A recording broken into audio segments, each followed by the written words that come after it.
Ma'am, మీ sugarless coffee.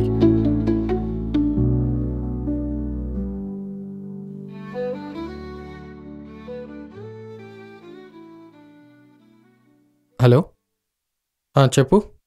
రే అన్నయ్య, నాన్న నిన్న పిచ్చి గీతలు ఆపి ఇంటికి రమ్మన్నాడురా. వచ్చి ఇక్కడే ఏదో ఒక బిజినెస్ చేసుకోమంటున్నాడు. ఏంటి?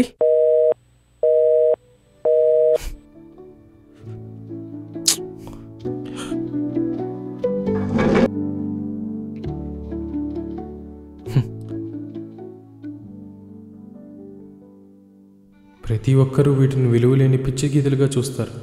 కానీ ఒకరోజు ఈ గీతలకి వెళ్ళి కట్టేవారు వస్తారు. అప్పుడు ఇవి చాలా విలువగా మారుతాయి.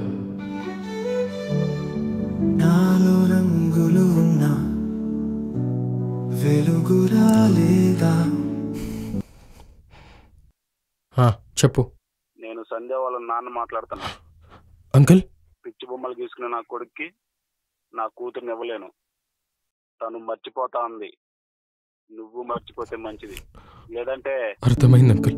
నీ చూపులే మెరిసే వేదికై ఎదురు చూసాను. నా కలలు గగనమై వర్షంగా రాలాయా. ఎన్ని కష్టాలు ఎదురైనా ఈ ఆర్ట్స్ని నన్ను మర్చిపోను అన్నావు. ఇక నువ్వే నా లైఫ్లో లేనప్పుడు ఈ ఆర్ట్స్ ఎందుకు?